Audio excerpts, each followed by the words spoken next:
La monnaie inscrite au crédit d'un compte bancaire n'est qu'une reconnaissance de dette de la banque envers le détenteur du compte. Rien de plus. Une banque commerciale étant une entreprise comme une autre, elle peut faire faillite. Si elle fait faillite, elle ne peut plus garantir sa monnaie privée, et par conséquent les montants des comptes bancaires de ses clients.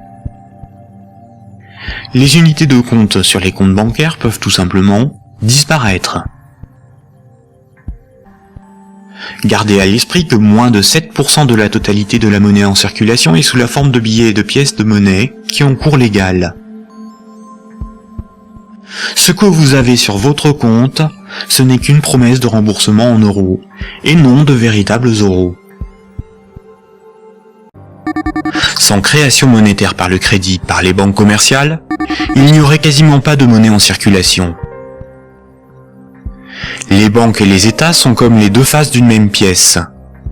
En effet, il faut d'abord que de la monnaie ait été créée par le crédit bancaire pour que l'État puisse en prélever par les impôts et les taxes. Et les banques ont besoin des États pour établir une législation protégeant ce privilège et faire appliquer cette législation par la justice et les forces de l'ordre. Tiens, donnez-moi quelques cours là, qu'on rigole. Merci. Attends, j'ai peur de... Hop, voilà. Alors, tiens, Unicredit. Unicredit, 377 € en 2007. 10 € aujourd'hui. LOL. Montepaschi. Vous connaissez mon enquête sur le meurtre du banquier, enfin dans la banque même, la plus vieille banque du monde, un symbole. C'est un symbole. Pour moi, la Montepaschi de Sienne, c'est un symbole. Pour moi, c'est la plus vieille banque du monde. Elle a inventé la banque. Voilà. Et aujourd'hui, la Montepaschi, en 2007, elle était à 90 €. Aujourd'hui, elle était à 1 €. Et encore, quand j'ai fait mon enquête à Sienne, elle était à 10 centimes, je crois. Merci à l'État italien et à la fausse monnaie de la Banque Centrale Européenne d'avoir racheté les actions pour la faire remonter au cric jusqu'à 1 €, quoi. Vous voyez, vous comprenez? Voilà, c'est un très très bon exemple. Parce que ça vous montre les limites de la planche à billets. La planche à billets peut vous faire remonter le cours de l'action de la Montepaschi de 10 centimes ou de 15 centimes jusqu'à 1 €. La planche à billets de la Banque Centrale Européenne, la fausse monnaie, la monnaie de singe peut vous faire remonter le cours de la Société Générale qui était à 146 € en 2007 et aujourd'hui elle était à 21. Mais si la Banque Centrale Européenne n'avait pas inondé avec sa fausse monnaie pour racheter les actions de la Société Générale, elle serait pas à 21 €, elle serait à 5 ou peut-être 4. C'est la même chose pour Crédit Agricole. En 33 € en 2007, 10 € aujourd'hui, il serait à 2, 3 €. Natixis, oh Natixis, lol. Natixis, il serait à moins 4. Il serait à moins 4 €, ils sont en négatif. Dexia. Tiens, Dexia, très bon, très très bon Dexia. On salue les banquiers les plus nuls de la planète de Dexia. Non, je crois que Banque Postale, ils sont au-dessus quand même, dans la nullité. Donc ils étaient à 21 € en 2007, là ils sont à 4 €.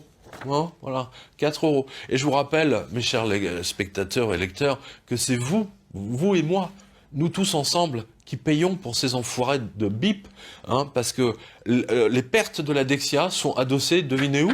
À qui? Banque Postale, bien sûr. Et c'est une décision, c'est les Américains qui avaient forcé Sarkozy donc à signer le document comme quoi le gouvernement français se garantit les pertes de la Dexia et de la Natixis et compagnie. Voilà. Regardez, tiens, ING, voilà, 26 € en 2007, 9 € en 2019. Si la Banque Centrale, avec ses TLTRO, parce que TLTRO, c'est avant la fausse monnaie qu'ils ont mis en place en 2015, n'est-ce pas? ING serait peut-être à 2 €. Santander, elle était à 14 €. C'est pas brillant en 2007. Elle est à 4 € aujourd'hui. Elle sera à 50 centimes ou peut-être 0. Voilà. BBVA, 19 € en 2007, 5 € aujourd'hui. Elle serait à 1 € ou même à moins 5. Lloyds Bank, 44 livres en 2007, 3 livres sterling aujourd'hui. Barclays, la Barclays, j'adore la Barclays.